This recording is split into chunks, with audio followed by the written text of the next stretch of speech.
19 साल की मनीषा एक प्ले स्कूल टीचर जो कि अपने सपनों को पूरा करना चाहती थी। 11 अगस्त 2025 को जब वो अपने घर से निकली तो दोबारा कभी वापस ही नहीं आई। हरियाणा के भिवानी डिस्ट्रिक्ट में रहने वाली मनीषा प्ले स्कूल टीचर थी। वो 11 अगस्त 2025 के बाद वापस लौट कर ही नहीं आई। 11 अगस्त 2025 को स्कूल के बाद मनीषा BSc नर्सिंग के एडमिशन के लिए जाती है और उसके कुछ देर बाद उसका फ़ोन बंद आता है। जब फैमिली ने पुलिस थाने में जाकर रिपोर्ट दर्ज करवाई तो पुलिस ने कह दिया कि भाग गई होगी, 2 दिन बाद वापस आ जाएगी। लेकिन उसके 2 दिन बाद यानी कि 13 अगस्त 2025 को मनीषा की सिंघानी गांव के खेत में मनीषा की लाश मिलती है।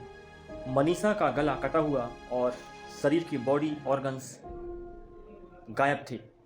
पुलिस ने तब जाकर इसे मर्डर केस दर्ज किया। भिवानी सिविल हॉस्पिटल की जब पहली पोस्टमार्टम रिपोर्ट सामने निकल कर आई तो पता चला कि मनीषा के गले में किसी धारदार हथियार से हमला किया गया है, यानी किसी धारदार हथियार से गला काटा गया है।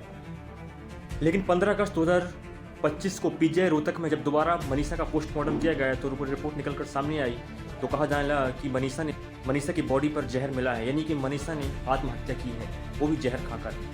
अचानक से पुलिस मनीषा की लाश के पास सुसाइड नोट्स का दावा करने लगी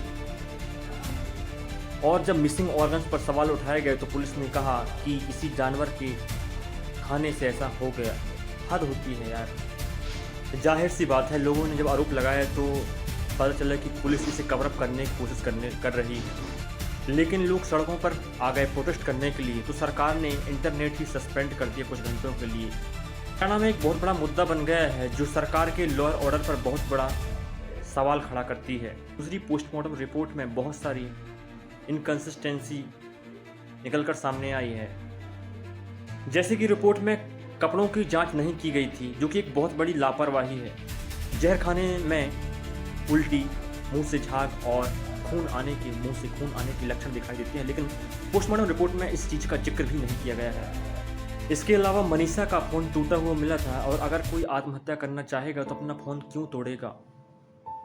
और ऑर्गन्स की अगर बात की जाए कि जानवर ने अगर खाया है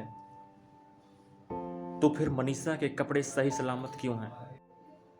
2 पोस्टमार्टम रिपोर्ट में इतने सारे डिफरेंसेस के कारण और फैमिली की रिक्वेस्ट पर दिल्ली एम्स में मनीषा की लाश को तीसरी बार पोस्टमार्टम रिपोर्ट के लिए भेजा जा रहा है और अब इस केस को CBI को सौंप दिया गया है। लेकिन सवाल ये है कि अब मनीषा की फैमिली और हरियाणा की जनता अभी तक जस्टिस